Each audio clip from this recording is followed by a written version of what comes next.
Newsflash is brought to you by Franco Trading Enterprise. Still, fun papa fee.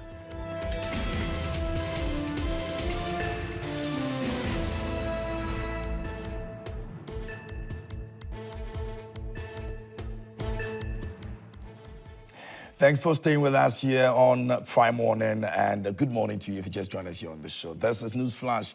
It is proudly brought to you by Franco Trading Enterprise, still phone Papa Fee, and we are treating you to go grab one for yourself. If you're looking for phone and accessories, you can find them quality at Franco Trading Enterprise. We also have television screens. We have CCTV cameras that can help you protect your peace of mind in terms of monitoring where you live, your shops, your offices, when you're not around. Franco Trading Enterprise says you need this. And of course, those of us who are looking forward to getting refrigerators, we've got them as well. You can come buy them in different sizes and they're of quality. Give us a call on 055-939311, 055-939311, or you can also download the app. It's Google Play Store. You can download the Franco Trading app.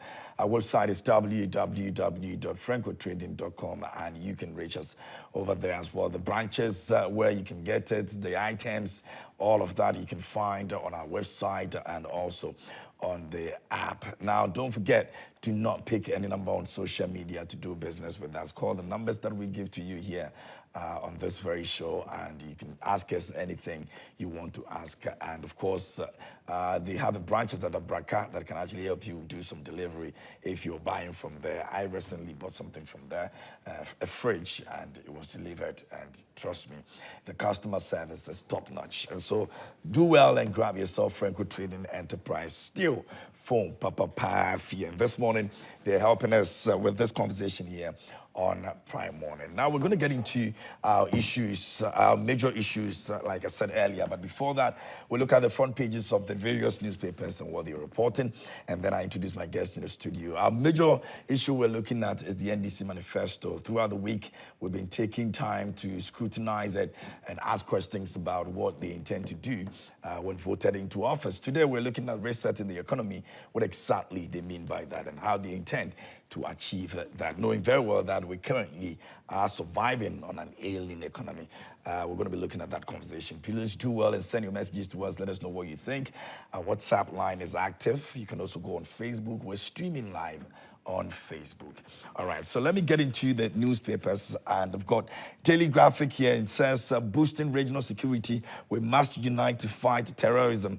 President Akufo-Addo to African nations, and the minister hails the Graphic Zoom Lion Cleanest Region Ranking Initiative.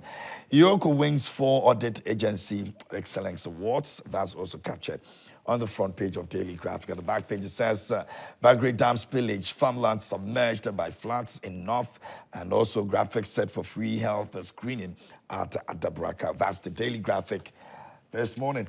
The Daily Dispatch is here, and it says that Mahama disrespected Volta, but Bawumia respected Ashanti by picking Napo, and somewhat Jan's biggest regret. That's also in page 11. You can grab a copy and read about it. The Daily Dispatch is reporting on that. Ghana's economy appears to have stronger growth prospects than Nigeria's. That's also captured in the front page of the Daily Graphic. You can read about it. Page 2 has got the story on that. Mohammed's reset plan is to end NPP's free SHS, and that's Napo saying so. Page 11 has got the story on that. At the back page, it's got some other stories. And Rwanda government closes down 8,000 churches and mosques for causing noise pollution. That's also in the Daily Dispatch. Now, free SHS is Akufo-Addo's generational achievement. NDC's Akufo-Addo says so.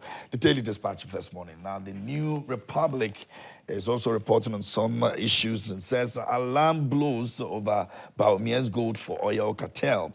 And scandal unveiled, GTDC chief blows company cash on phantom spending. And the Petroleum Commission plagued by corruption. That's also captured by the New Republic today. You can read about it if you grab a copy for yourselves. And that will be the front pages of the various newspapers this morning here on Newsflash. A big thank you once again to Franco Trading Enterprise. Still from Papa Pafie. But of course, I would like to say you can also go there and grab something for yourself. And when you do, please let us know about it. And like I say, do not pick any number on social media to call on. 0555939311 is a number you can call on, and you'll be assisted any ways that you want to do business with them. Let me get back and introduce my guest in the studio this morning, helping us with the conversation on the NDC Manifesto. Lawyer Kwame Jantua, Esquire, is here, and as always, a senior member of the CPP and chairman of the oil and gas sector, AGI. Good morning. How are you doing? I'm good. Good to see you. Good to see you too. Great. And also in the studio this morning, I have Alhaji Alassane Mbauba. He's a former chairman NDC at the UK Ireland chapter, and he's joining me probably for the first time here on the show. Oh, you've been here before? I have been here before. This very studio? Yeah, one-on-one. Oh, okay. Yeah. I understand it was the one-on-one one-on-one, interview. yeah, Okay, great. I want to believe you had a great time. Yeah. Good. And thanks for making time for us this morning. We're grateful. Emmanuel Senior McLean is here with us. He's a communications team member, national communication team member for the NPP. Ima, good morning. Good morning. I hope you're good. I'm good, yourself? I'm very well. Thanks for asking. And thanks a lot for making time for us this morning as well. We're grateful. Now, let's get into it. So the NDC had their manifesto. Now, people, we know some of you are asking why we're still on the NDC manifesto. We did the same thing for the NPP. And I'm sure Senor would admit to that. If you remember, when your manifesto came out, we did the same thing for you. So we're very independent and, not biased as well. So we spent quite an amount of time this week looking at the NDC Manifesto. And today we want to look at the resetting the economy and creating prosperity for all. So they believe that the topmost priority of the next NDC government will actually be the implementation of the following measures, among others, which of course forms part of resetting the economy. They said they want to reduce hardships, ensure microeconomic stability, restore fiscal and debt sustainability. They're also looking at restoring investor confidence, prioritizing investment in productive sectors for sustainable economic growth and decent jobs. They also go ahead and says they will scrap the following draconian taxes within the first 100 days in office. That would alleviate hardships and ease the high cost of doing business as well. And this includes e-levy, COVID levy, 10% levy on bet winnings emissions levy, and also import duty on vehicles and equipment imported into the country for industrial and agricultural purposes. I want to start off with Alhaji. And Alhaji, I want to find out if you say risk setting, what exactly do you mean by risk setting? There have been debate on upgrade and resetting. Yeah, okay. I mean, it's clear. I mean, it's obvious that every sector of our economy is on its knees. If the fundamentals or foundation of a building is weak, how do you upgrade it? So for because everything is virtually at the verge of collapsing by this current government, we need to fix the basics before we can try to improve things. So the resetting is to address the fundamental, get the basics right. If something is weak and you are trying to upgrade it, a building without strong foundation will definitely collapse. And so we are not going to do that. So, and that is why we said we are going to reset Ghana through job creation, accountability, and prosperity for all. We'll fix the unemployment situation, the corruption that is going on, the macro stability will be corrected, the hardship and nuisance taxes that you have mentioned, John Mahama is going to abolish them within 120 days of coming into office. So that after doing those basics, then the economy will be ready to take off again. We are at a point where if we are not careful, we will cease to have a country that we call Ghana. For now, the tolerance level is getting to a point that unemployment is very high. This government is not creating jobs opportunities. But if we look at our manifesto, it's basically to try and create job opportunities for the unemployed youth through the 24/7 economy, through agro-based industries, and then to export-driven employment. And that is why President John Mahama said he's going to set up an accelerated Export Development Authority. And then he himself is going to chair that authority. Why is he saying so? Because we know our domestic market cannot consume the produce we are expecting to get through the 24/7. And for us to bring about as a related development, we need to export more, and that will help to stabilize the city, which is almost the most lowest currency on the planet today. Because the pound is almost one city, 20 pounds to one. It's just too much. Dollar, the same thing. So that is what we meant by resetting. Our opponents said they want to upgrade. How do you upgrade corruption? How do you upgrade nepotism? Maybe they're looking at upgrading the good things they have done in terms of what well, I wish they have any education, good what thing. they've We'll seen, come to that if comes to infrastructure. like, the infrastructure. That is debatable. I think they are just having some imaginary things that they claim they have achieved. And they have I done mean, about I'm happy. 12,000 kilometers of roads. 12,000. I mean, it's just something that cannot be verified. Like if you look at some of their policies that they said they were going to do, one village, one dam, one district, one factory. I mean, it's clear. Look at the drought in the north. If indeed they were providing drums, we shouldn't have been panicking at this stage. So some of the things they promised Ghanaians in 2016, 2020, they have not been able to deliver it. So we can't continue doing the same But thing. they said that they've done over 82% of that. If you look Well, at from the 2016 performance and tracker, the last 4 the years, tracker they put forward was just something that exposed the deficit and whatever they claim they are done. Because some of them were non-existent, some of them were provided by NGOs, but they were captured in their so-called tracker.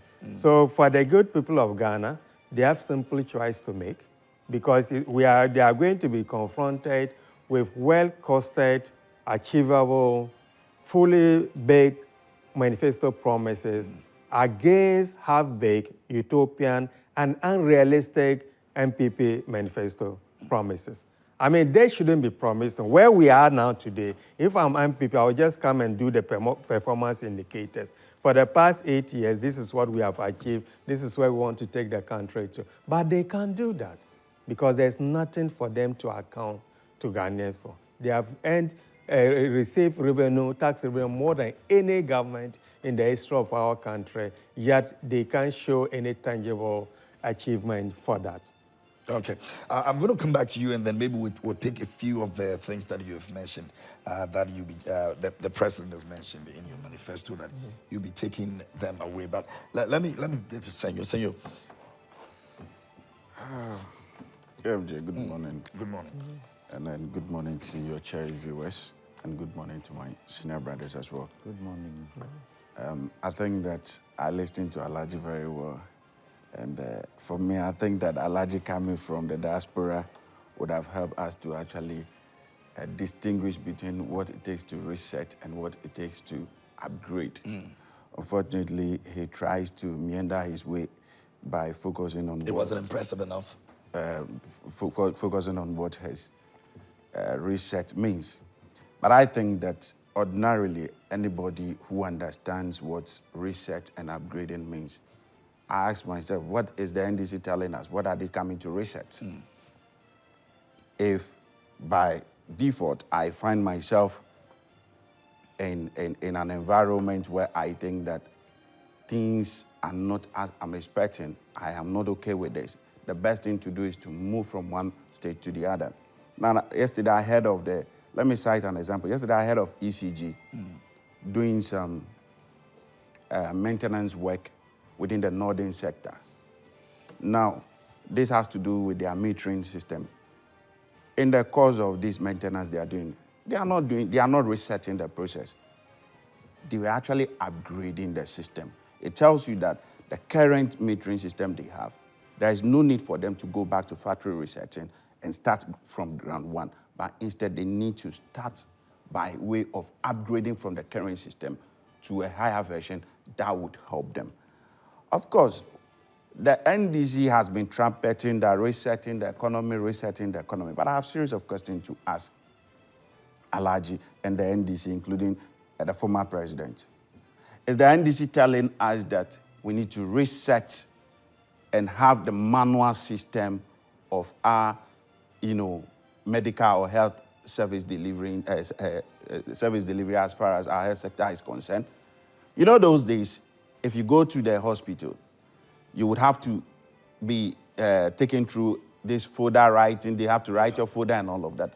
But today, thanks be to His Excellency Alhaji Dr. Mahmoud Bawumia, those records have been digitized.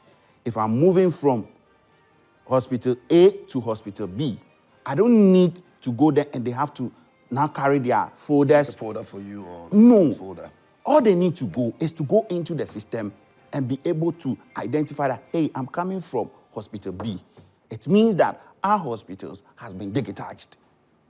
Are they telling us that we should go back to the manual system? Again, are they also telling us that those days when I need to, use my NHIS card, I have to go to the NHIS center, and then now go and queue and be able to renew my NHIS card? Is that what they are telling us? We should go back to the olden age to go and be joining queue? No. We have upgraded. We have moved to a different level. And the different level we are talking about is digitization. You can be at the comfort of your home, whether at dawn, whether in the morning, whether in my wherever. I can be able to dial a short code and be able to renew my NHIS card. What is Mahama telling us? Are they telling us that in terms of our sporting infrastructure development, how they left it, they left 3 astroturfs for us. Today, we have over 150 astroturfs. What are they telling us? Are they telling us that their resetting means that they want to cancel the free SHS that we have? Come on. The NDC... But have they mentioned... Please, allow me, please, allow me. They have built their point. Senor, some of the things when you mention, I will ask questions, and then you give me an answer to it. What does reset means? I understand, but you say they want to cancel free SHS. What does reset mean? Have they said anything about cancelling reset? Free SHS? What does it mean? Reset means that you are going to ground zero. And the NDC is telling us that they want to reset the economy. SHS, right? Come on, they are telling us that they want to reset the economy. It means they want to resetting the economy. Every facet of the economy is part of it. Education, health-wise, so it means cancelling free SHS. Yes, resetting means that they want to cancel the free SHS. But we believe that we don't have to cancel free SHS. We have to protect it. We have to safeguard it. We have to upgrade it by providing more infrastructure to, augment the work that is currently going on. That is what the MPP stands for. Again, our brothers, when they came, during their era, the same John Dramani Mahama, I was so much amazed that he stood on the podium. He could not elaborate to us what he did then and what he intends to do now. They have forgotten. They are telling us reset. Is it telling us that the load shedding, the doomsday, and whatever we went through during their time, we should go back to that stage again when people lost their jobs, when factories and businesses have to close? Is that what they are telling us? Today, we are in an era where we have had our lights on 5 years and still counting. We only had an intermittent power disruption for almost 10 weeks, and people felt that it was doomed. So no, the worst that has ever happened in this country was for us to go through doomsday for 3 good years. And you are aware of what happened. You have to be, asking your colleagues or your friends, is there light before you go home? Is there light in the office? Is there light in the office? But I also believe they contributed a great share in what we're experiencing right now. I am pointing out to you that. I am pointing out to you that their reset means that we have to go back and start from grade 1 or ground zero. Again, when they were leaving office, how many ambulances were we having in this country? Today, you can attest to it that the government has provided over 307 ambulances. And if for nothing at all. Ambulances that are not Alhaji, I respected you enough. At least you are from diaspora. You are not from some of us from the village. So I expect that if for nothing at all, you maintain your cool. Let me present my fact. And then thank you very much. If for nothing at all, today, all the constituencies, all the districts, everybody has an ambulance. Are they telling us that we should scrap all those ambulances and now begin to think, where were they? Where was Mahama for these 7 years, getting to 8 years? He could not think and tell us that this is what I want to do. He is telling us that we should reset. No. We as a party, we are saying that it is no time for reset. It is time for us to upgrade.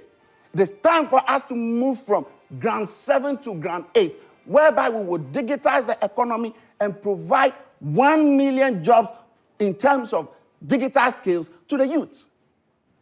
Now, there are instances, even he can even attest to it because he's coming from Abrochi. There are instances where I can be at the comfort of my home. As far as I have the digital skills, I can be working even for somebody in Europe. If he disagrees with me, he should tell me.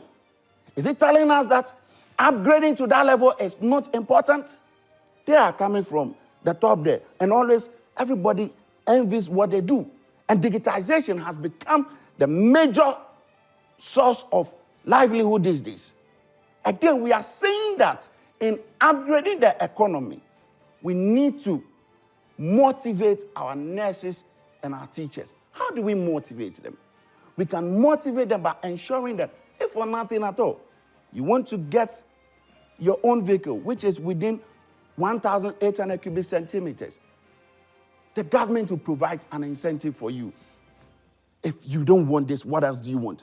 You are telling us that you want to reset so that teachers and nurses training allowance that you arrogantly stated that you are not going to pay to them. You want to reset so that you cancel them. The only thing that became a source of motivation to them. No, the NDC, they should begin to think through the word reset and begin to think through what will upgrade us as an economy and not where they want us to go. But Senor, have you built a better foundation to be able to upgrade? Of course. Under the current situation people find themselves in. Of course. You have a stronger foundation to be able to upgrade because you will need a strong foundation. We have built a stronger foundation. Let me tell you something. We have been able to extend more rural telephony network than any other government since 1992. During their time, there are 78 sites. But today, we have 1,800 sites and still counting. And you're telling us that we've not built enough foundation? But that is not reflecting the pockets of the people. There's economic crisis, if you want, that we all seem to be going through right now. Telephony and all of those things, do they contribute into making the people feel the money's in their pocket? All of these things forms part of it may give a good life, yes, no doubt about it. There has never been. People want to see physical money in their pockets. Let me ask you a question. During John Dramani Mahama's time, there were challenges worse than we are seeing today. Were you seeing that reflecting in your pocket compared to today? Were you seeing that? You see, let's shift from that aspect of it is not reflecting in our pocket. Of course, a lot of people will want to see these things reflect in our pocket. However, I am saying that the NPP as a political party and its government has done best, has done in terms of laying a good foundation, which we want to upgrade. We have done best for this country. Okay. And for that matter, the NDC has no locus. The NDC and Mahama, he has no locus, and I don't know where he has that. See, let me tell you something. Yeah, wrapping up. Let me tell you something. You see, the NDC and Mahama, they think that they have won this election. I've been watching their campaign strategy and how they are moving up and down. They are not campaigning. And we are campaigning. We are on the ground. You can see our vice president or our flag bearer is in the eastern region. The vice is in the Ashanti region. Mahama was in Ashaiman. Did you see that as well? Please hold on. The vice you said you're not Ashanti campaigning. Region. That's what I'm asking you. The vice is in the Ashanti region. His wife is in Bono East. The general secretary, they are in Ahafo. The national women organizer was in Agbogloshi yesterday.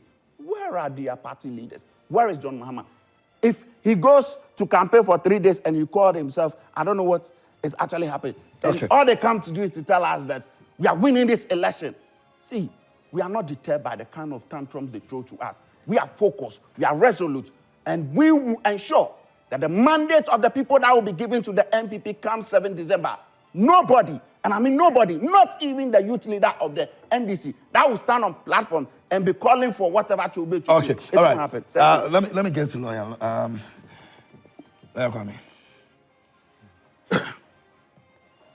Good morning.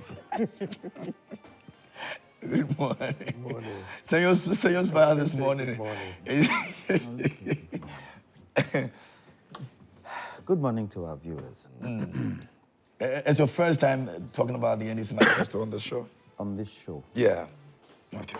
Look, we shouldn't band words about and feel that the banding of the words about is what would direct and help our situation. The word reset has so many different areas. You have a game reset, you have character reset, you have organizational reset, you have financial reset, strategic reset, in different ways.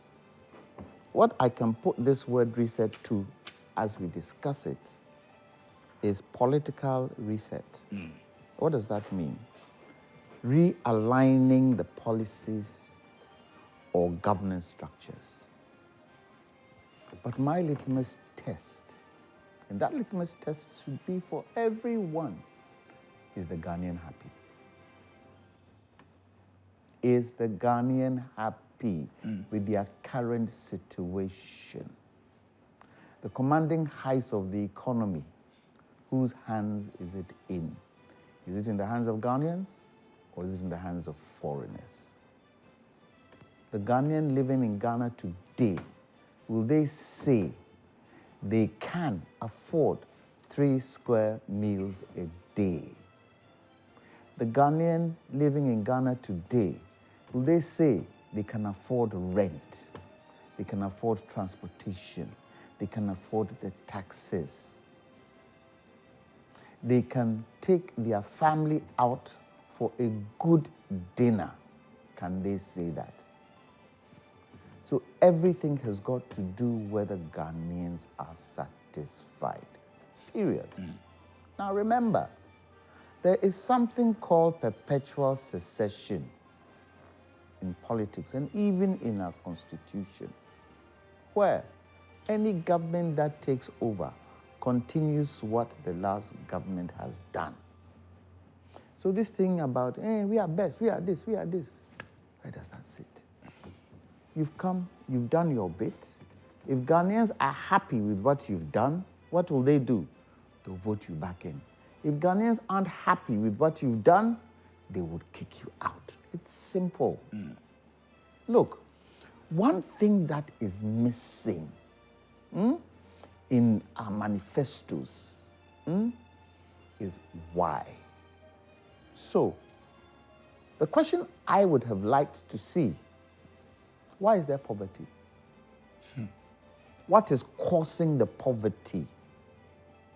What creates the poverty? How do we look at the creation of the poverty and how do we solve it? It's not a matter of throwing free at it. Because what you want to do, you want to raise your people to a certain level and a certain standard.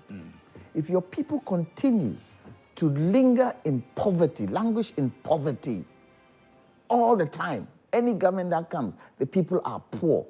Have you succeeded or you haven't succeeded? So let me go back to the First Republic. In order for the country to gain some credibility and put money in people's pockets and create jobs, what did President Nkrumah do? He opened up a lot of factories so that people could get employed.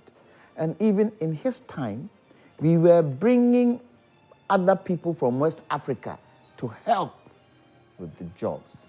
He aligned what the colonialists hadn't done with the economy then. Have we done that? Have we been able to ask ourselves, what is causing kidney problems? Why is dialysis treatment rising? What is it that we need to do to stop kidney failure in our population. What does it take? We haven't answered those questions, but we are throwing money. We are throwing money. We are throwing money at some of these things. We need to ask the questions to be able to get the results to stop the challenges that we're going through. If not even stop it, reduce it. Do you see that in our manifestos? Because the politician's mind is that, oh, Ghanaians, free, yeah, they'll do free. They're not going to the root cause of the problem. There's a root cause. For all the things we are going through today, there's a root cause. Isn't there a root cause for us going to the IMF? Huh? Yeah. Isn't there a root cause? What were some of the root causes for going to the IMF? We were taking loans and bonds to cover a naked cedi. Weren't we? We didn't actually look at, so what is causing the cedi to depreciate? What are the challenges there? I would say, when the MPP were campaigning in 2015, 2016, what were some of the things they said? Production, not taxation. Were they able to follow through? Because come 2017, 2018, 2019, what were we saying? That production bit wasn't working. And remember, the Bretton Woods institutions warned us, Ghana, your debt level is rising. Be very mindful and careful. So if somebody comes and says, our debt level is not sustainable, we need to realign that debt level. Wakabone, has he said anything wrong?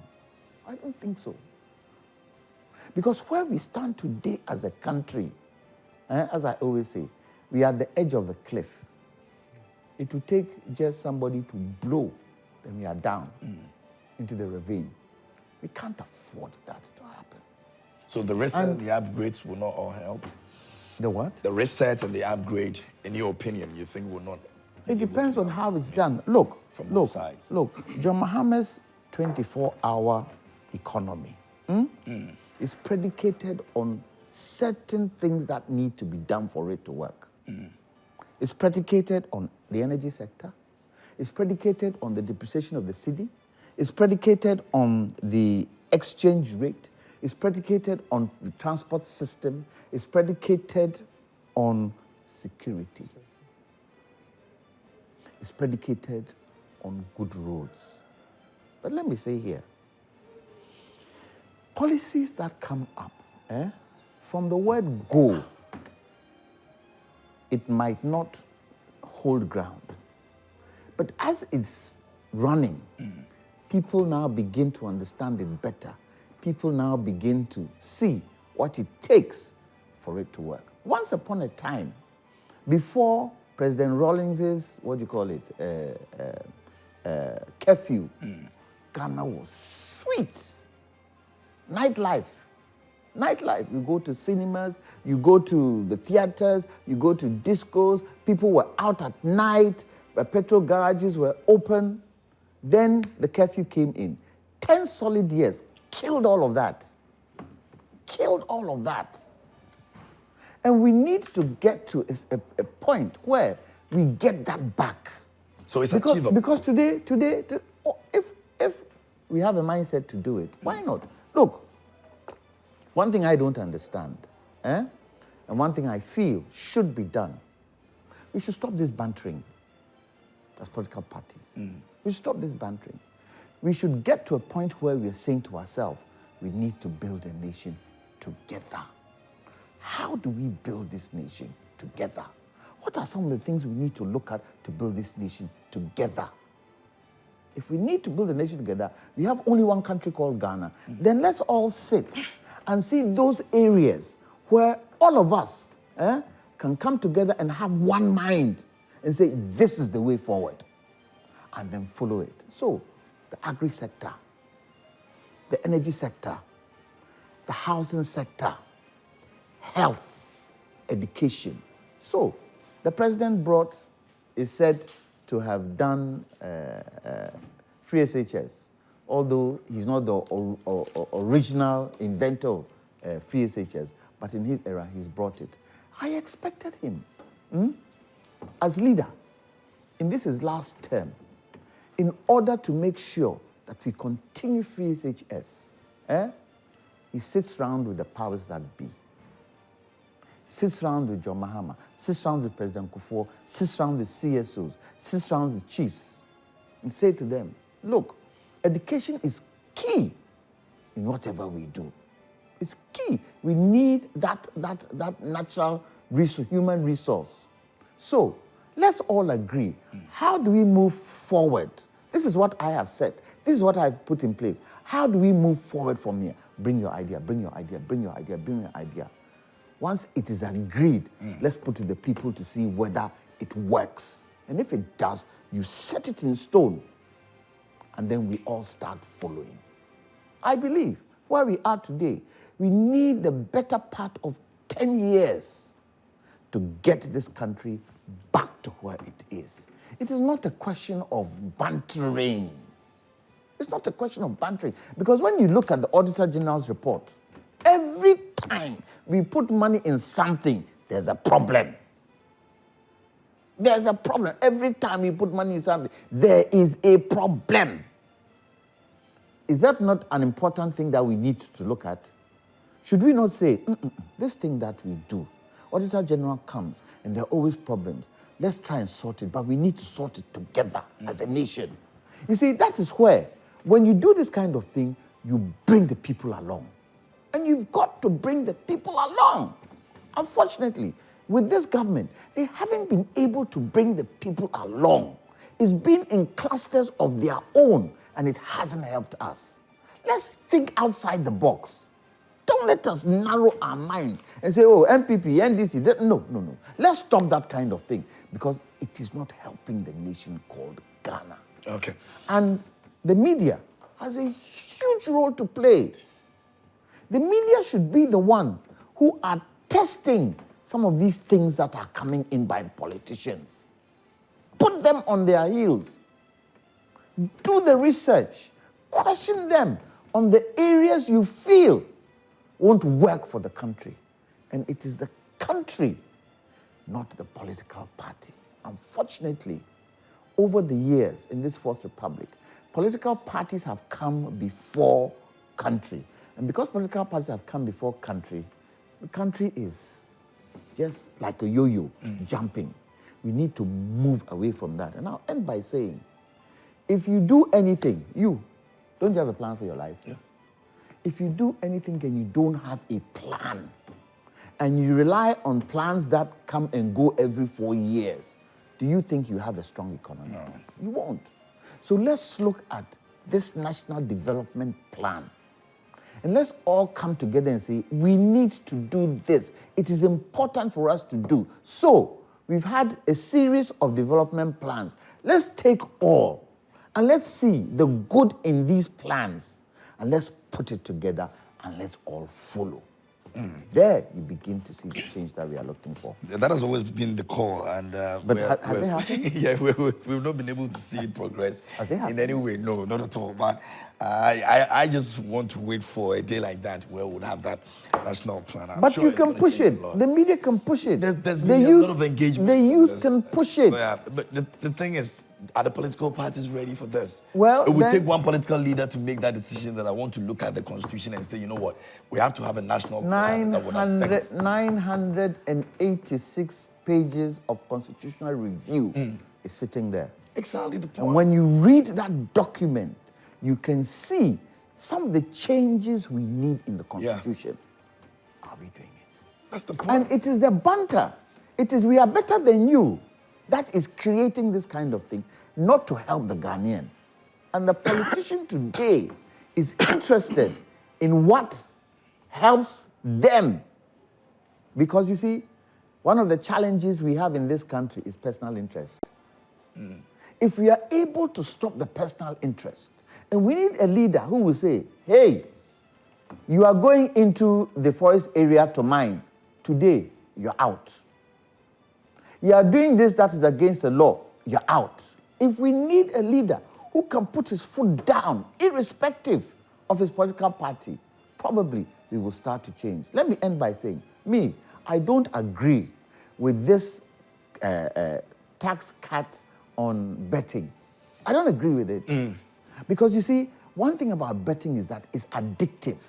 So even if you create jobs for the youth, they have become addicted to it. A lot of their money will go into betting. And you see, it is comfortable for politicians. Why? Because no. You need to be able to create the jobs, not betting. Betting isn't a source of livelihood. What does betting mean? You go, you bet, it's not 100% that you win. And you're still pouring money in there. Money you can use for something else. So I am dead against this, both MPP and NDC saying that, oh, we are taking away the betting tax. It wouldn't help us. I'll come back to Alaji to maybe answer that. Alaji, let me pick a few messages from our viewers, and then I'll come back to you. You'll probably respond to the betting issue as well. This one over here, let me see, it says, good morning, sir. No matter what NPP is saying, we are the ones feeling the heat. If Baumia would upgrade, then we die finished. Please, 2016, 2020, I told my people that NPP won the election, and they did. Okay, we win the election, and they did. This time, it's not for them. That's Reverend Emmanuel who sent in that. Let me go to this one over here. It says, good morning, KMJ, to you and your panelists. Wow, interesting. Reset means cancel and review mean cancelled. It's now clear the reason why they collapsed the education sector by changing the syllables without providing textbooks. For we not have better understanding so that we the opposition parties come up with a policy they will misinterpret the meaning. We are wise now.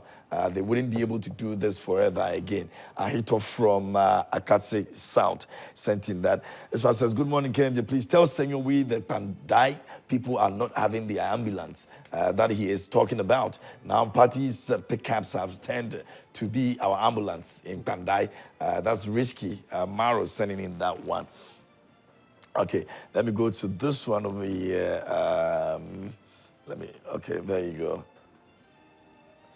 Good morning, Joy Prime. You are doing very well with the Prime Morning. Thank you. I have observed that you have used the whole of this week discussing NDC Manifesto, which I think is unfair. You do not do the same to other parties that have launched their manifestos. Ahmed in Tamale. Ahmed, are you sure you've been watching when the NDC the NPP launched their manifesto? I'm sure if you did, the whole week was dedicated to them. In fact, we've done similar for the movement as well. You know, they've come here, we've discussed it. Even yesterday, Ranz was here. Anyway, good morning, host. We're a change of government, not an upgrade. The state captured by Akufo-Addo and its Achim Mafia. We don't need an upgrade of the killer taxes and pension haircuts. We don't need an upgrade of Kinky parties' daily scandals. We don't need an upgrade of Ejapadia by Akufo-Addo with its tribal regime. Let's vote against the looting brigade and the neo-colonial masters. Pauli sent in that one.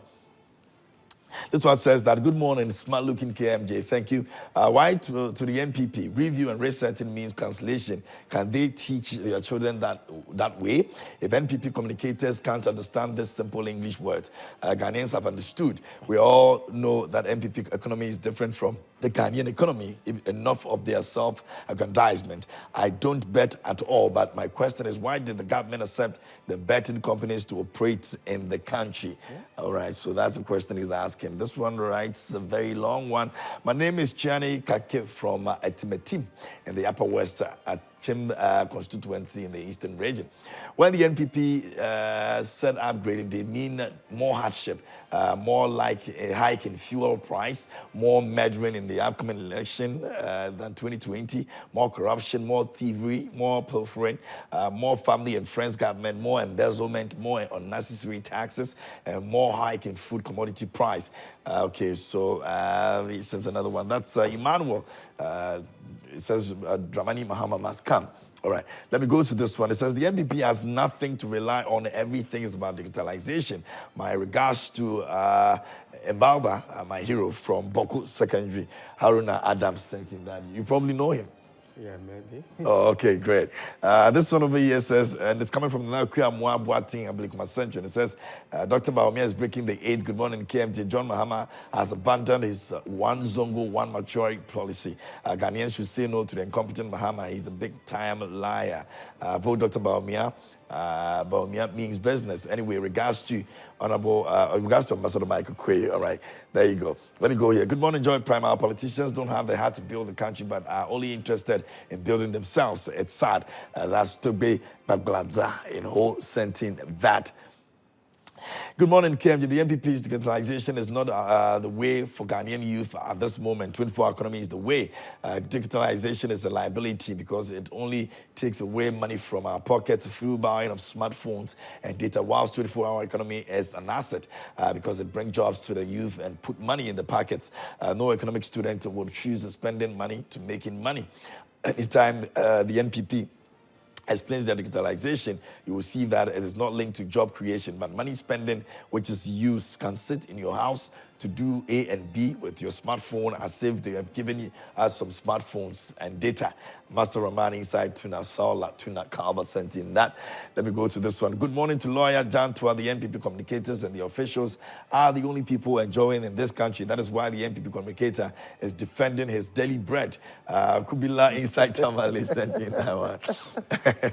Good morning, Joy Prime. If you chop planting for food and job money, the weather would expose you. God has exposed this government. No third term for the NPP. And that's from Solomon Zenu Martin Luther. This one over here says, good morning, KMJ. I support what lawyer Jantua is saying about the betting.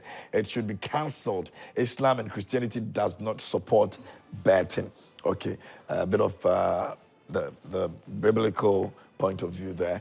The idea by the current NPP government to support the farmers that are going through the dry spell with the capital relief of 1,000 Ghana cedis each per acre is a good idea in the right direction for a sustainable food production strategy to achieve a robust and stable crop season across the country. We have done it before through the planting for food and jobs and rearing of animals with the provision of farm inputs such as fertilizer, pesticides, and animals in support for livestock production in the country, and as a result, made Ghana to harvest more crops and livestock, leading to the exportation of food items like cassava, yam, and plantain to neighboring countries because Ghana was leading producer of these commodities within the West Africa sub-region. Bold solutions for our future Baumia 2024 is possible, as this Jimbani sent in that as well.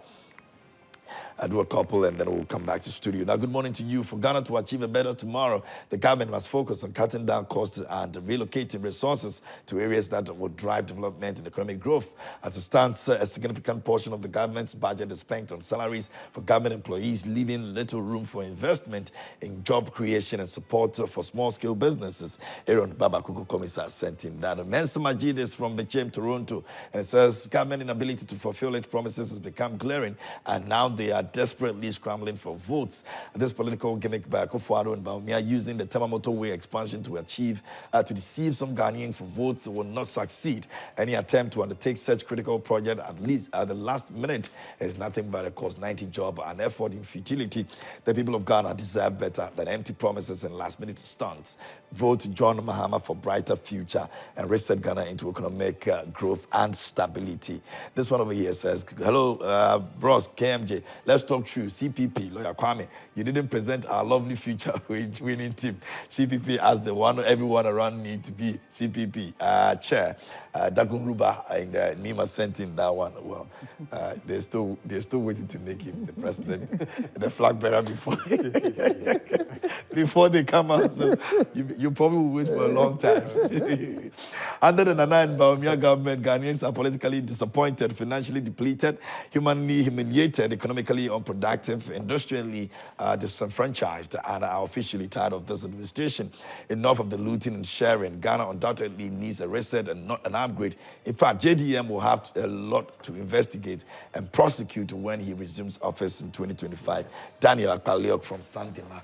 Maybe on that note, I want to come back in the studio, but Joy News and an amalgam of professional bodies is actually organizing a public speaking event on the theme Transformed Individuals Transforming the World, a challenge for the religious community in Ghana. Speakers will include Dr. Philip Engman, we have Dr. Mrs. Yvonne Irenchiwa Iseku, Ambassador Umar Sanda Ahmed, Lieutenant Colonel retired would also be there as well. Main speaker will be Reverend Dr. Joseph Kofi Entry, and moderator will be Philip Osei-Bonsu, host of Ekosi Sen on Asempa FM. The date will be on the 17th of September 2024, and the time will be at 6:30 p.m. Venue will be at the British Council Hall. For more information, please contact 0244-2204-27. And this event is powered by Joy News and Joy FM. And this morning, as usual, we're giving out some monies and it's quick cash. Dial *281# and you can also win some money for yourself. 1,000 Ghana cedis this morning will not be bad, especially the weekend are just around the corner. So just dial *281#. Option 7 is Joy Prime, and then you play. The more you play, the more your chances of winning. And so continue to play. If you've won before, you can still play and win some monies for yourselves. We've been very generous this morning, and so we'll be giving away about 4,000 or 5,000. All you have to do is to just play, and we're good to go. All right, Alaji. Yes. You stand to lose. Just before Alaji comes in, the motorway, hasn't the sword been cut twice? Yes, they have raked. They've done a lot. Hasn't it been cut twice? No. Anyway. Ghanaians are not gullible. They are watching. Honestly. Okay. Let me respond to my brother Emmanuel. Yeah. Look, the IT's information technology, the foundation was laid by President Mahama when he was the communication minister under President Rawlings. This is in reference to the digitalization exactly. you spoke about. So digitalization, the way Baumia is going about, as if it is a they've always disagreed. Let me make no, they can't disagree because the evidence are there. It was President John Mahama as the Minister of Communication who started whatever Baumia is trying to claim today. So they didn't upgrade? Of course. A person who came into political limelight because of his credential in economics, today is not even talking about the economy. The economy that is in crisis. We have the National Communication Authority. We have the Communication Ministry. They should be talking about digitalization. And the misconception of the way he's going about it, IT knowledge itself don't create the jobs. If you are a professional like journalist, you need the IT skills to help you do your journalism. I'm a social worker by profession. I've never sat in any formal IT room before I left this country. But the software you are using to do your work, you need to learn it as part of the job. So I won't get a social work job to do just because I have what? IT skills. No. So let's get that right. And the number, you can go to a big department. You need about 10 people as IT experts. So that itself will not create. What will create the jobs is what President John Mahama is trying to do. Set up the Ministry of Youth Development. Then the youth will be equipped. The National Apprentice Program. The Ajumawura thing. So that is what will create the jobs. And of course, they will learn the IT skills.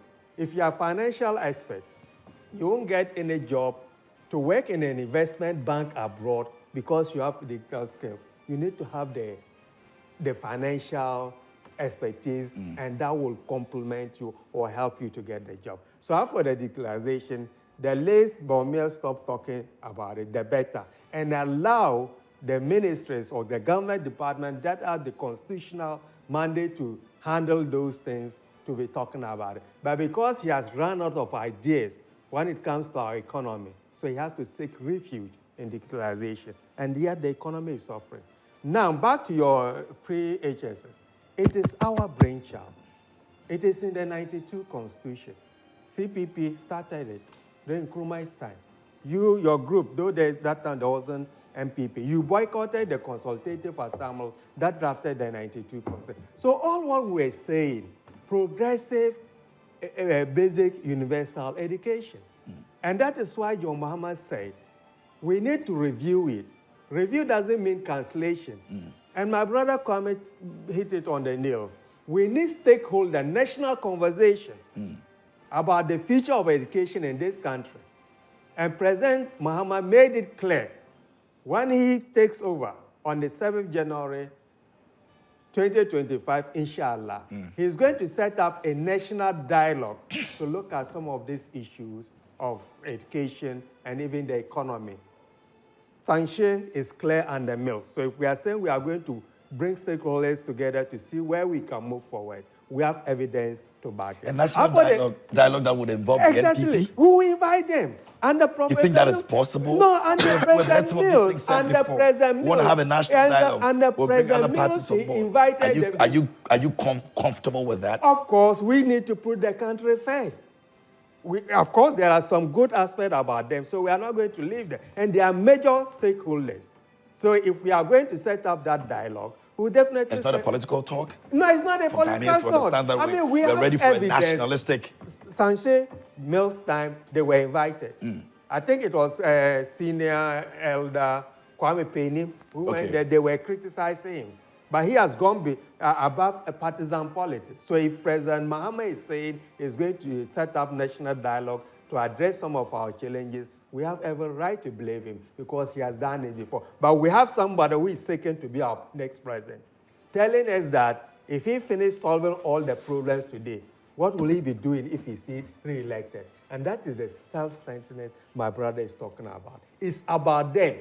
In 2016, that was the same thing Akufo-Addo did.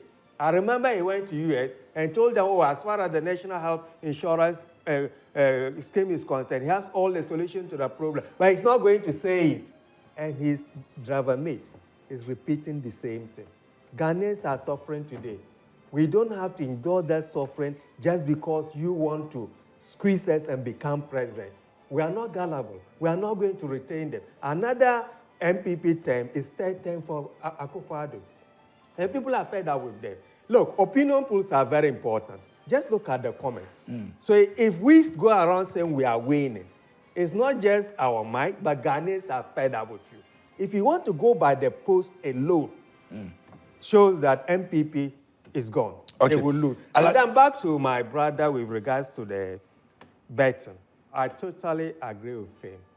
Yes, the tax on betting is something that as a party we are going to cancel. But that would not solve the problems of betting. Yes, betting is some kind of addiction. People get addicted to it. So what some of us are thinking, which will be making a proposal, as part of the mandate of the Minister of Youth Development, there will be a psychological or therapeutic wing around it to address some of the emotional and behavioral problems facing the youth of this country. Drug addiction, betting addiction, prostitution, all those things. I mean, we have things like that in the advanced countries. One-stop shop where you can go to address the emotional needs of the youngsters. So that's something that at the appropriate time when we take over, some of us will be making recommendations to the next NDC government to see how we can address. How can you have a serious social intervention policy without provision for review? There's always room for improvement. But because they are so fixated, when His Excellency John Mahama said he will review the First Senior High School, they jumped to say that he's going to cancel it. How can review means cancellation, my brother? Let's be honest to Ghanaians. We have double-track system. The textbooks are not there. We have a situation where school children are still sleeping, sitting on a bed floor to write, no furniture. And that is why President Mahama is saying furniture for all. Schools and the trades will be thing of the past when he takes over. Okay. We are going to address all those things. All right. Reset the country towards prosperity, whether they like it or not. Their term is up. It is not. And look, after our campaign, we don't have to tell you our strategy. I know you guys said you are going to win the election by simple strategy. They have taken Ghanaians for granted. Tell us what you are going to do, and you are telling us your strategy is simple. Is it rigging? Don't dare, because the Ghanaians are fed up. What happened to Bangladesh is a wake-up call. The Prime Minister thought things were going to change, and all of a sudden, she fled the country. That father was the father of a Bangladesh nation. But when the time was up for her to go, within 24 hours, she left the country. So let's not dare. We are at a point that our tolerance level is just being tested. So we need to maintain. Alaji, I'm going to come back to you again. Lawyer, maybe you want to have your take before you leave us. Lawyer might be leaving us very soon. Senor, I'll come back to you again. I would like a situation where we go into detail with some of the things we're talking about. So when you look at the NDC's manifesto, rapid industrialization for jobs, and in there they've got revamp the textile and cotton ailing industry. What does it take? What has created it? What are some of the things that need us to bring the cotton industry back? Not to just put that on paper. Go into detail for people to understand. And I'll give you some of the reasons for the decline. Lack of modernization, outdated machines. In the AGI today, we're looking at the cotton industry. And we've spoken to some of the factories, ATL and all those others. And one of the major challenges is the machinery. We have about 3 ginning industries in Ghana where they take the cotton and they turn it into material. They can't get the cotton. And the cotton industry, if you look at what the president of Benin is doing now for cotton, it's a huge job earner. And the area of where all our cotton industries are, that is the eastern part. If we are able to bring the cotton industry back, jobs. But we need to go into detail and let people understand why the cotton industry hasn't worked and what it would take to work. Break it down.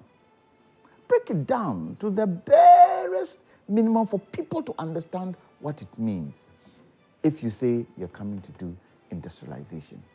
For me, there are quite a lot of things in the NDC Manifesto that need to be spoken to. So, for instance, establish mini processing plants for cassava, tomatoes, and fruits. What does that mean? How does that create the jobs? What kind of jobs will it create? So that you can interest the youth for them to see, this is coming, this is coming, this is coming. How do you make agriculture sexy again? For people to see there is money in debt. And surely there is money in debt. I'm not sure whether you've been watching on some of the channels, especially DSTV, this program called Gold Rush. Okay. How they get gold out of debt and see how they do it. We need to start changing the mindset of people or our people in terms of industrialization. What does it take to industrialize? What are some of the areas that will stop capital flight of imports coming in? And cotton is one of them. And for me, I would rather we start from those areas where we are sending money out there to bring stuff in. Pong farms. I went to Pong farms on Saturday. They grow rice, but they don't have the equipment. And the equipment they have cannot turn over the rice in terms of refinery quick enough. And right now, our staple food isn't fufu. Our staple food isn't banku. Our staple food isn't akpele. Our staple food is rice. And so, if rice is now a staple, how do we get rice in terms of refining it and selling it on the market? Nigeria's been able to do it. Yeah. We can do it. I'll talk again about our pineapple industry. Côte d'Ivoire, next door to us, is the second largest producer of pineapple in the world. The first is Costa Rica. Our pineapples, when we send it abroad, attract premium because of the taste of it. Do you have pineapple plantations here? Everything about the pineapple you can process. And let me tell you something I heard 2 days ago on BBC from the Swiss. You know, Swiss is chocolate. You know the research they are doing? They are seeing how they can now use the entire cocoa fruit for chocolate. So it won't only be what? The beans. And you know why? they've realized that when they take the beans, they have to add sugar. And realize that the white sap that we have is sugar enough, and it would help with the manufacture of chocolate. Even the husk, the back of it, they say is good for dark chocolate. So a time will come when they won't be buying beans. They'll be buying the whole fruit. What is that? How does that impact on our industry? How? So you can see that in all these manifestos, we need to have a section for what? R&D. We need to do research in a lot of these things because the world is changing. Climatic change is creating quite a lot of things that will change some of the things we want to do. And so, in general, it's not just having the manifesto on paper. Go deeper and explain so that people get to understand. And in explaining it, what does it do? It opens up opportunities. Okay, very well. Okay, thank you very much. If you look at that aspect, President Mahama made it clear, and it's stated somewhere in the manifesto, machinery for industrialization, the importation will be relaxed so that people can bring more machinery. And we are, in terms of industrialization, we are not going to use the MPP's approach, which clearly failed. You can't go around saying every district, one factory. It doesn't work that way. So what we are going to do, we do comparative analysis and have industrial hub based on the comparative advantage in each area. So by doing so, and these are basic economics when we're doing our O-level economics, we have what we call localization of industries, where a group of industries, depending on what they are going to produce, will be put at one place so that they have larger economics of scales in terms of electricity and other facilities. So we are going to do that. Okay. And this is just a summarized version of our program. But I think that's one so they said is abridged. Abridged, exactly. So the technical team. Yeah. But we don't have time. No. I mean, 4 months. Let's see 4 months just down the... No, we are explaining. As part of the team, some of the communicators will share more light on how we are going to do it. A manifesto, even in advanced country, if you look at the labor manifesto that broadcast summit, it was just some small document.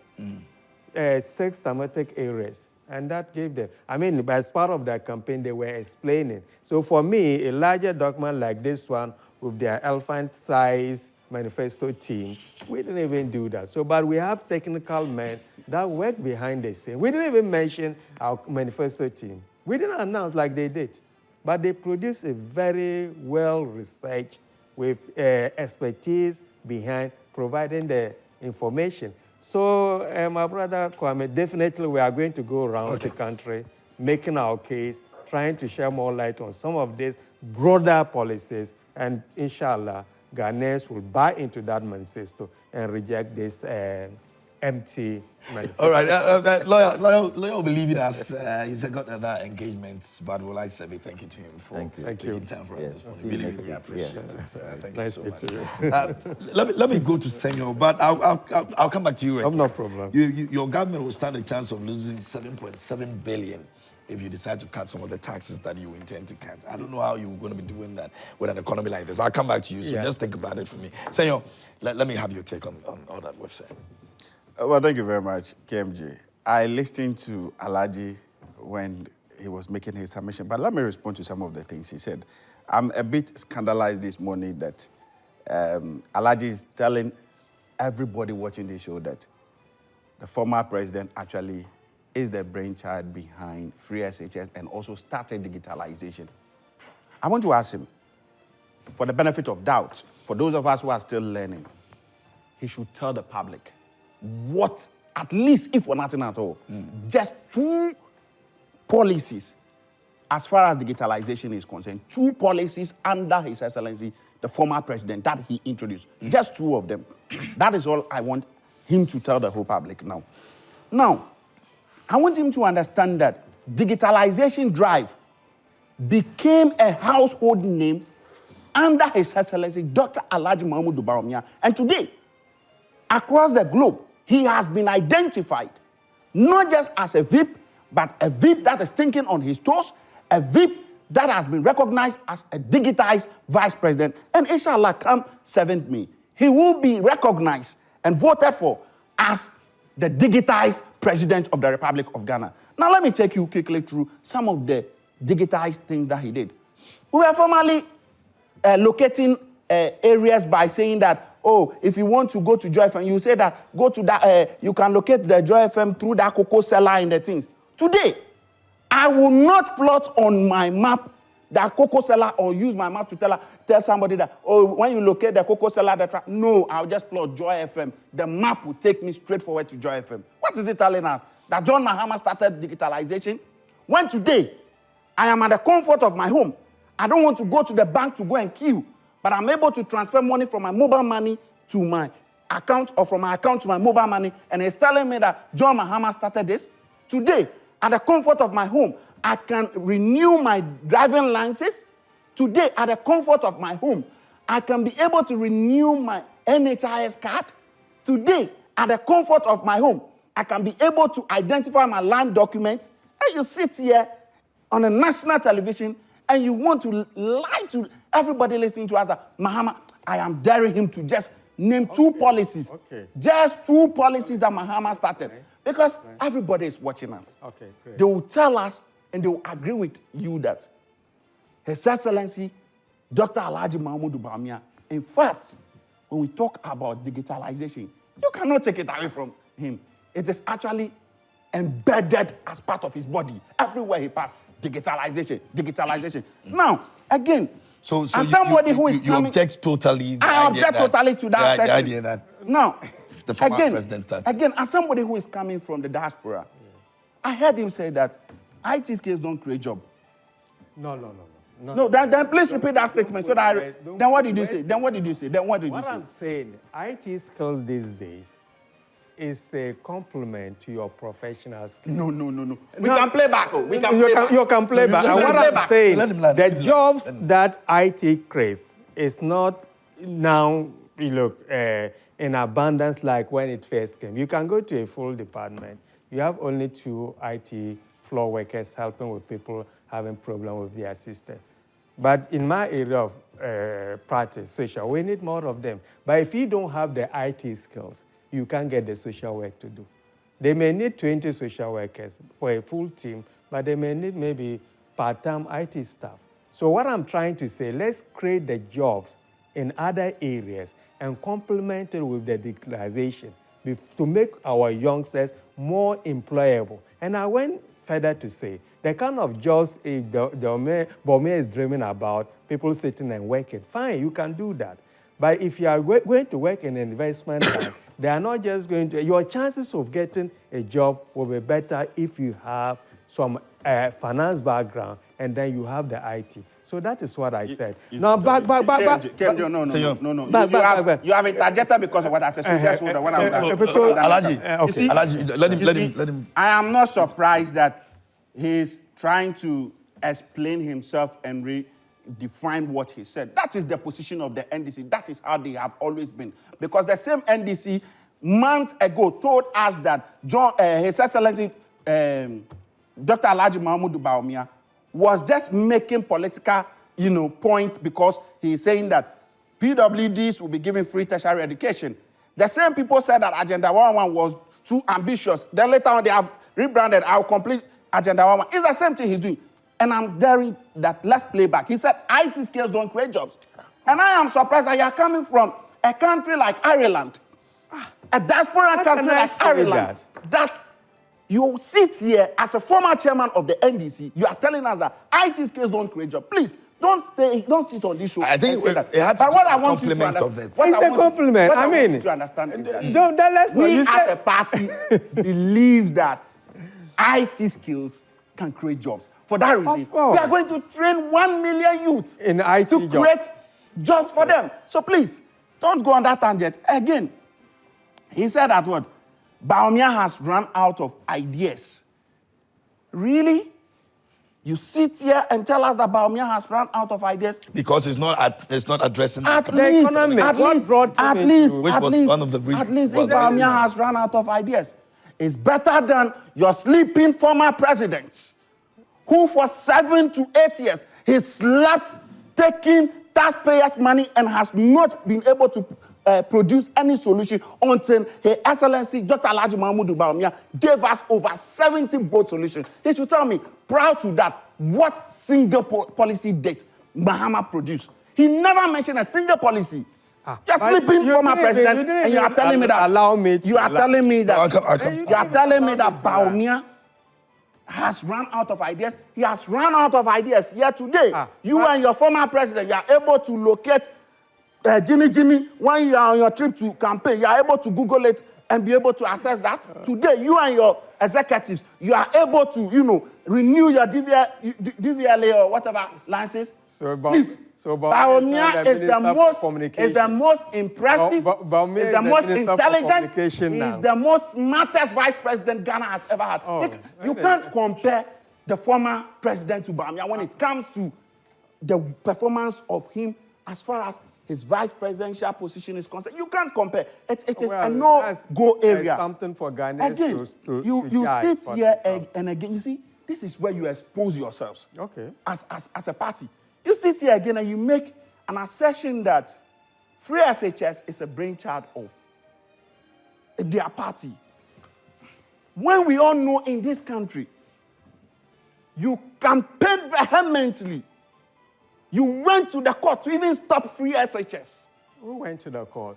You went to court to stop example? Free. Who did? Who did? I told you that you are coming from a diaspora country and we respect people. It's so you please keep quiet. Okay. When I'm done, then you come in. That's how the diaspora and they do it. We are from village, so at times we try to interject. Thank you very much.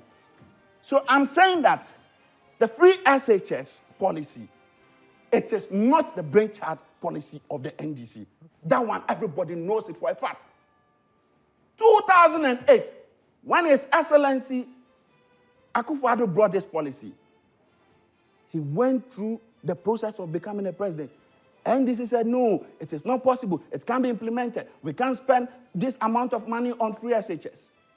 They advertised against this policy. They explained that they were looking at the infrastructure. You sit and you are telling us that it was progressively, we were doing it progressively.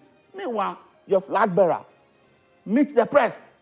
He lied to Ghanaians that he started Free SHS. There's difference between progressive Free SHS and Free SHS. It is a bare fact. You cannot take it away from us. It doesn't have anything to do with the initiative. So please, it has nothing to... Whether progressive or it's already in existence. Free SHS is for all. Progressive was limited to just a session, and he had an opportunity to even benefit from it in the north. I'm sure Alhaji even benefited from I did. So it's not... So today, it means that if everybody is benefiting... If everybody before is the advent benefiting... of the Fourth Republic. Thanks be to Dr. Alhaji Mahmoud Bawumia and Akufo-Addo. You should appreciate and thank... Then you should also appreciate the fact that it started from somewhere. From somewhere. Please, we are talking about if you're making it accessible progressive, for everybody. Then you should also understand that it started from somewhere before. They denied others from accessing Free SHS. You had to pay for your exam fee before you even write your exam those days. Today, you don't walk into your exam hall and be sacked. You have the luxury to sit and then write your exam. So today, the NDC should spare us this talk of they started, they are the brainchild of Free SHS policy and whatever. Please. I keep telling you that you are coming from diaspora, so please, I respect you. Okay, so make your other points. Now, what I want us to understand is that we as a party, we remain resolute. Okay. We are firm and believe in our hearts that the good policies of His Excellency Dr. Alhaji Mahmoud Bawumia, one of them that has to do with implementing the tax amnesty for all, we are going to start on a fresh note. He's going to grant everybody, all the businesses, tax amnesty, so that at least we can start from a fresh note. Again, we are going to also cancel the betting tax. We are also going to cancel the e-levy tax.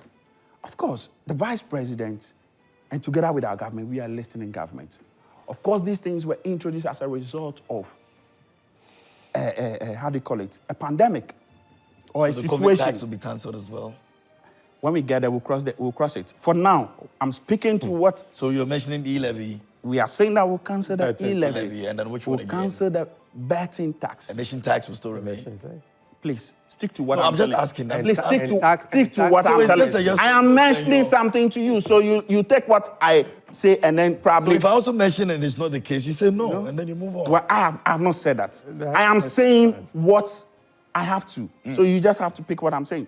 I'm saying that we'll abolish the betting tax and the e-levy tax. Not for nothing at all. They have listened to the plight of Ghanaians, and they have realized that this is what they don't want. But His Excellency Dr. Alhaji Mahmoud Bawumia is telling them, there are phases of situation. Of course, it was brought in at a particular time when there was a situation. Let's wait. When you give me the opportunity, I am very confident that by then, that situation would have phased out completely. I will now be able to be in the position as the leader of this country, the commander-in-chief of the Ghana Armed Forces, and now have the power to say that let's scrap off the betting tax, let's scrap off the e-levy. That is one. Again, he's been able to tell us that we are going to improve and fully implement the District Road Improvement Program. It is top-notch program that has come to stay. I have recently heard that some NDC apparatchiks in one of the constituencies were fighting over MPP constituency executives for, putting posters of their aspirants. For me, it is neither here nor there. If for nothing at all, it is this government that has brought the drip, and we will ensure that we improve it. Again, we've also said that we are going to ensure that we complete all Agenda 111. Of course, we have some that are 70, 80, 90, 95, and at least one has been commissioned recently in the Eastern region. What was the time scale for the Agenda 111? You see, I get surprised when I keep you interjecting me. No, I just want us to Unless more I told you that for me, I went to LA Primary School. You have the opportunity to go to an international. So please, stop interjecting me. Alaji, I respect you. If for nothing at all, you are a former chairman of Ireland. And I pay that respect to you as somebody from the top. I am coming from a village in the Volta region, particularly in Anglo constituency. So allow me. So in my village, we interject. But in the area you are coming from, we don't do that. So please don't do that. Now, our flag bearer has also indicated that he will ensure that there is interoperability in terms of a national electronic pharmacy platform. At least all the pharmacies will be able to have the same interoperability within the same pharmacies where I can be able to access a medicine at a go.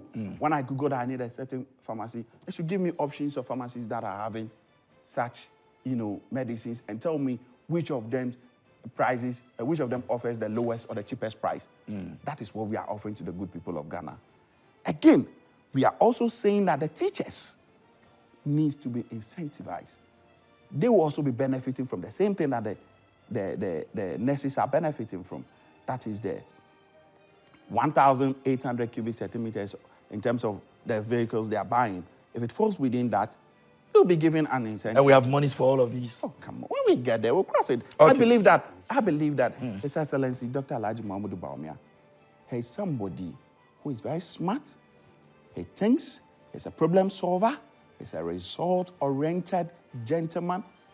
I have no doubt in him that giving him the nod, he will take Ghana to a higher notch. Okay, let me go to Alhaji. Alhaji, so we're looking at losing over 7.7 billion if we intend to scrap some of these taxes that we want to put, as it were, take the burden off the people.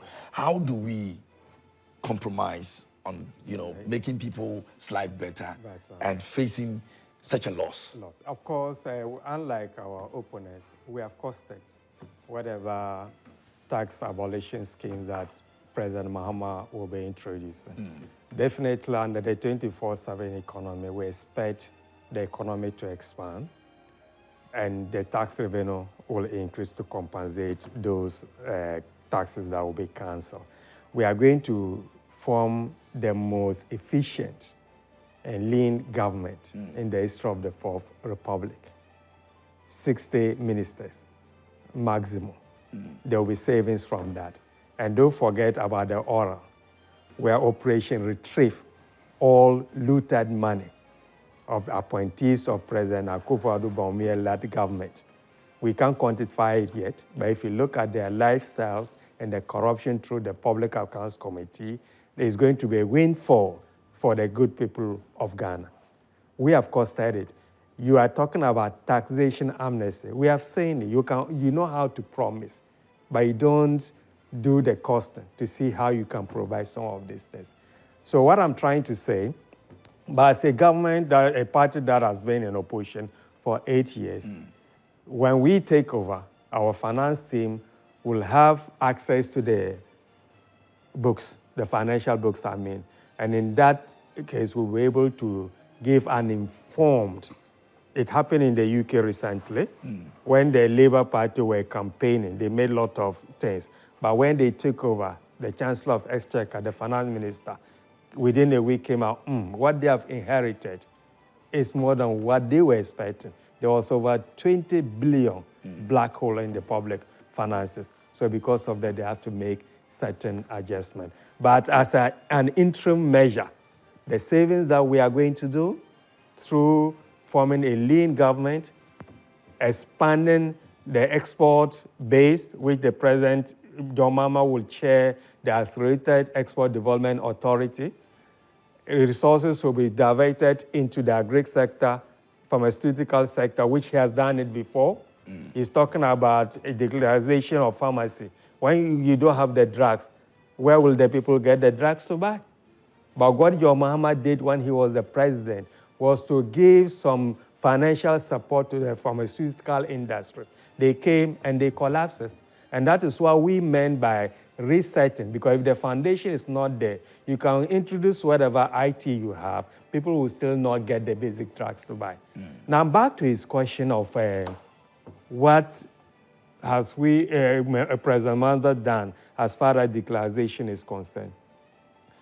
The era of information technology, if he's following the history, started seriously in Africa in the early 90s.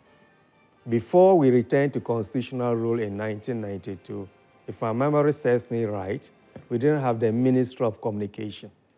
It was under President Rawlings that the Minister of Communication was what? Created.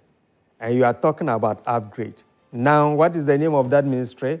Minister of Communication and what? Declaration. So the foundation, the institutional framework, the legal framework for the IT was initiated by the first NDC government. So you can't take that away from NDC. And you are now upgrading it. So you can't cherry pick. When it suits you, yes, you are for it. When things are not going in your way, you want to run away from it. So we laid the foundation. Yes, certain areas you don't have to start all over again. But what we meant by resetting, many of aspects of our economy is now on its knees. So we need to do the resetting and move forward. So that is my response to your question. Even the ministry that is responsible for declaration and IT was created by PNDC and NDC government. Okay. Just a quick one. KMJ, let's be fair to each other here. I asked for just two policies in terms of digitalization that he accepted that His Excellency, the former president, he couldn't mention one. So let it be on record that Alhaji has disappointed the entire Ghanaians. He has disappointed his party. He could not name one policy in terms of digitalization that he claimed that John Mahama started. He couldn't name one. I have been able to enumerate to you the number of policy drives that Bawumia has been able to write. Okay. He has not. Please. He has also accepted national relax. I told you that you are from Ireland. So no, please. Again, he has also accepted the fact that statement. In fact, we have upgraded the communication. Which agency? No, I understand where you're coming from. Align for the issue of Ghana card. No. Let me come. Which agency? You don't heckle me. You don't do that. No, which agency? You are from the diaspora. You are from the diaspora. You should know better. No, please. Don't patronize me with that. I'm not the type that is proud. That's why I still speak like a Ghanaian. I don't being a diaspora person. I'm a typical Ghanaian. I'm a typical Ghanaian. You landed and I'm asking. No, let me tell you one thing. let's be clear. Alhaji. The national, which agency is responsible? Let me put this question. Responsible for the I answer your question. No, the I'm also public is asking you a listening question. to you. The public is listening to you. Answer the public. National Identification Authority was set up by the NDC government. What are you talking about? Is it not a policy?